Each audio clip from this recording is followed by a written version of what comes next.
Alright, man, so this is going to be the whole deal. You're basically getting a tin can with crystals in it that have been sized to be accepted by a specific size pipe. You're going to get this can. It's going to have a hole cut out in the bottom of it. You're going to have one of these inside. There's going to be a template, right? There's 3 templates here. One is for the base. That's the one that has one hole only drilled through the center. The rest of them are going to be, the other 2 are going to be your templates for the pipes on the inside. Okay? So these will go around your pipes. You might have to ream them out a little bit. I don't have the time to go through all that. No offense, or not to be rude. And just there's too much other stuff I have going in my life. So I'm going to show you how to put them together. You're going to have a liner on the inside. It's not going to be like this. It's going to be a little more, a little thicker. It's going to be 1-inch foam instead. That way you have a tight fit on the inside. So it'll be like this. You're going to want to go get yourself a pipe cutter. Right. This one is for 3/4 of an inch. And you mark out your pipe in 1-foot increments. Okay. You're going to need an 8 or a 10-foot pipe. Okay, so what I do is I stick that inside there. I get my wheel lined up with my mark, clamp it shut, and then there's a directional arrow on here that tells you what way you should be spinning. Right? So about 3 or 4 turns, 5, 6, 7, 8 maybe. Right there, I can feel it pop loose there. I have 1-foot copper pipe. All right. Stick that down inside my base like that, and I'm going to keep going with the rest. Spin it, get a hammer out, tap it down, whatever, but make sure it's down all the way tight to the bottom. Cut these other ones off real quick if you didn't see it the first time. So after that black mark is 1 inch. I'm going to line my wheel up on it.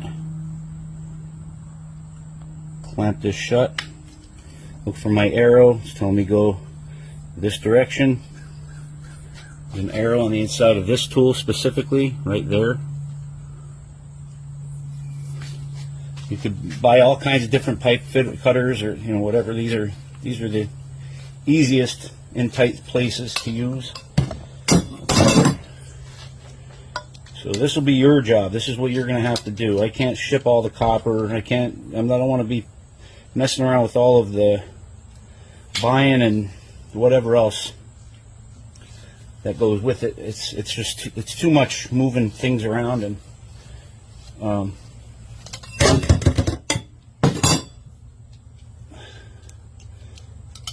just a lot. It's a lot more. So cutting these templates out and getting the cans all cut for you, it's going to be a busy enough thing, believe me. Okay, I only have like a 1/4 inch left on this one. I don't know if this is going to work.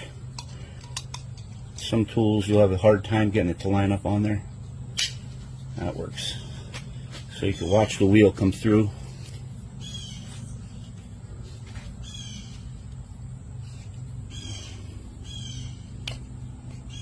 See? Because the copper was so soft. Alright, so there's my 6 copper pipes. I'm just going to grab a hammer.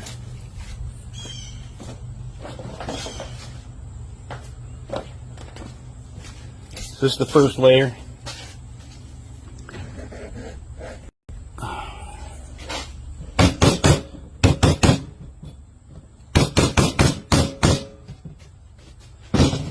one's not fitting with the others, so I don't know.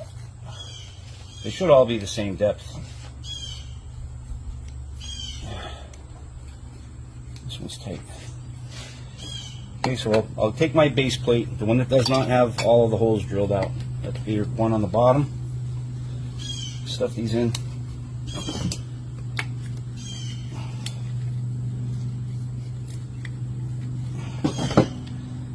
You could leave those labels on there if you want to. You already have a pretty tight fit with these because the holes are 7/8 of an inch. If you decide to start making these yourself, which I would prefer and hope that you do, so you can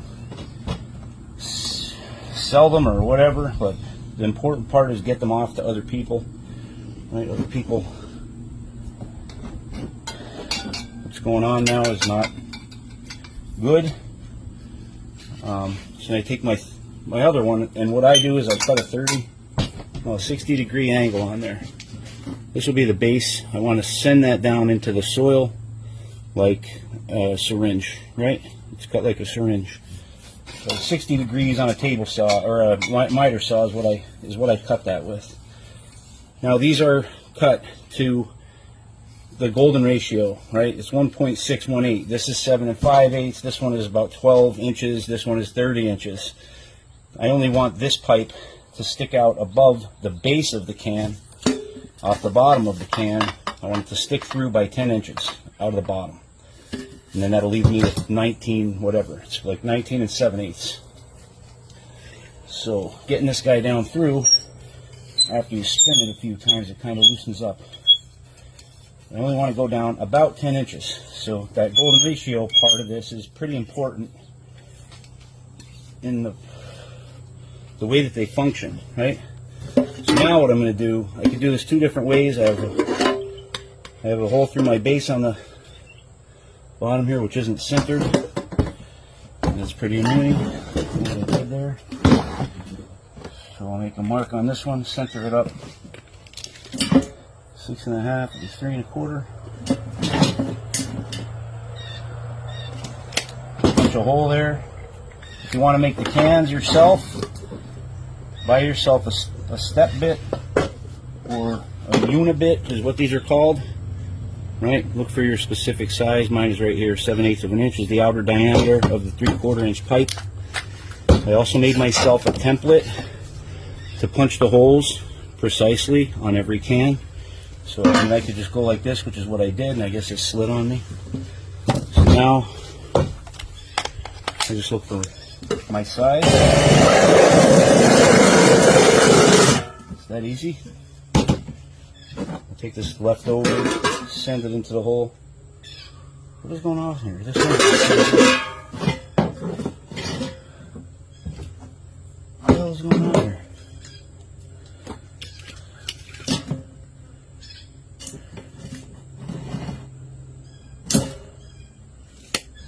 Oh, the bases are off. It looks like it's off center, but it's not. It's 2 7/8, 3 7/8.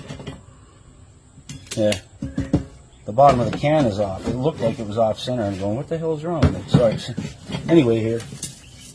I guess this one is alright. So, what I do here next is grab the steel wool. Alright, I'll chop off enough just to get me around the outer part of this. Right. So I see this is where I want my cut to be. Grab some old scissors or whatever you got. That'll be my first part. And I've been wrapping them around the inside here. And that will isolate the base of the can and the foam, right? So now from there I would take another piece, or two or a few, and stack up the inside and try to fill up as much of the area as I can. And if I can't reach my hands down in there, I take something and stuff it in there. Long rod, long piece of copper, whatever you have. Okay, so now that I have that done, I'm going to send this one down over the top. I'm going to loosen these up a little bit with my bit. What I would suggest for you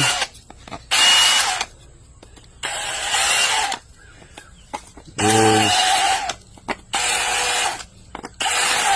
get one pipe in there, get the edge of the pipe in there. Once you have the edge of the pipe in, so this is the difficult part. This is the part I don't have a lot of time for. Now this will keep all my spacing proper for me, right?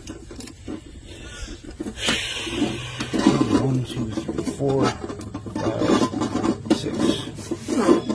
Okay, I send that guy down as tight as I can get it, and send the whole thing to the bottom of the can. And I do that repeatedly. My next one I'm going to do the same thing with now. I'm going to send more down inside. Take enough to fill up the void.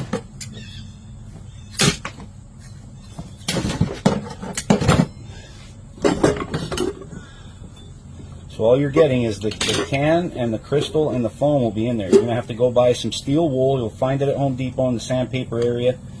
There'll be steel wool. You want the finest grit that you can get is like a 4 zeros. Right? 0, 0, 0, 0.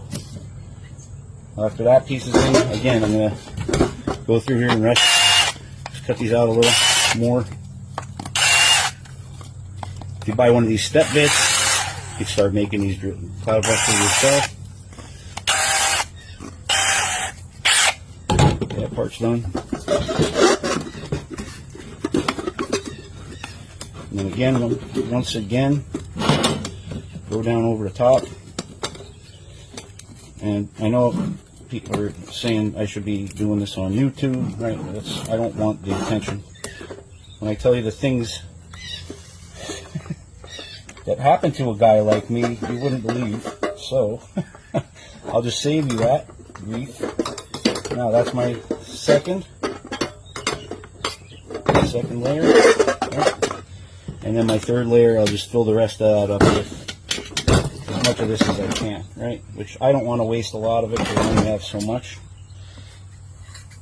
And I'll stuff that in there, and then you can take, instead of using all these expensive epoxies and all this stuff these guys are doing, you know, that stuff is probably $100 or something a gallon.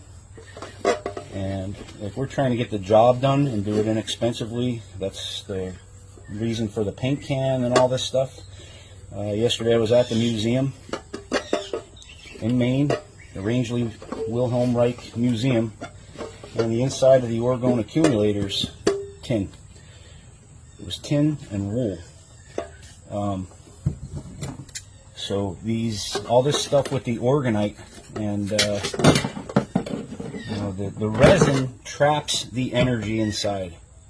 It traps the energy. It reduces the vibrancy of the energy. You know.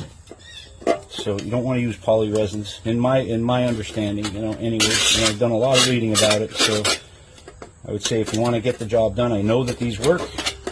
Now this is the one, this is going to be sharp, so be careful. When you're putting your first one on, or second, what you could do is just keep pulling on them and pull here against the lid.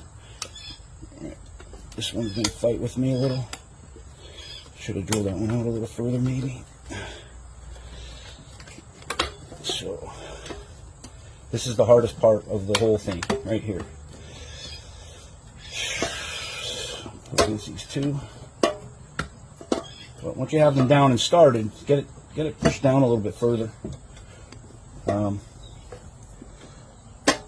one there's ready to go. So you might need a man's hands here. They're pretty stiff. And this one here, I'm just pulling against the other. It's already inside. Right, I got them all started now. Okay, and that's how easy it is to put these things together.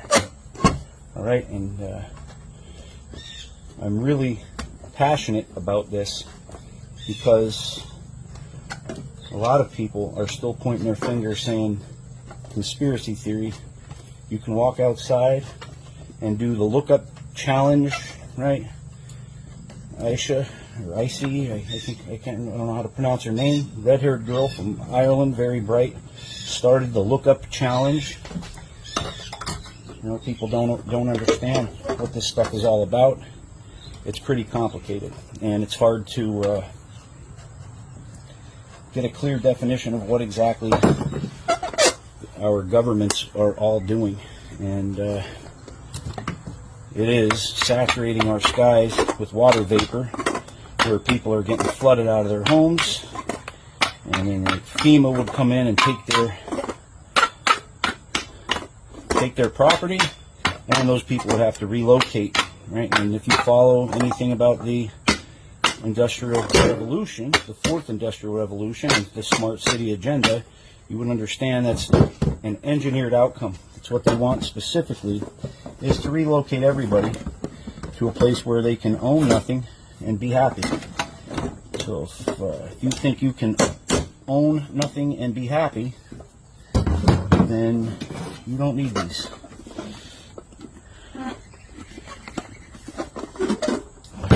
You don't have to think about this stuff.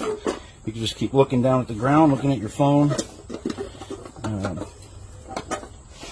But that's it. That's how hard these are to put together. That was it. That's the hardest part. Just like a regular paint can, you have to pop it apart with a screwdriver once you get it in the mail. What I was doing also, taking a spray foam and filling that upper layer over the top, and it keeps the water from running down in. You want the water in there. This is all about ionization. You want the steel wool to interact with the copper and generate negative ions. The crystals is another part of this that you'll get. You just stick them in here, get them started, and shove them all the way down to the bottom. And that's it. That's how the cloudbusters go together out of a paint can. Pretty inexpensive. Altogether, it should cost you maybe $100 or $120, depending on how much crystal or what the prices of the crystal are. You know, I'm basically making about 20 bucks or something on them all, and that's going for the cost of the boxes, the cost of the tubing, the crystals, or whatever I'm making on it is going right back into it. So, peace. That's the Cloudbuster.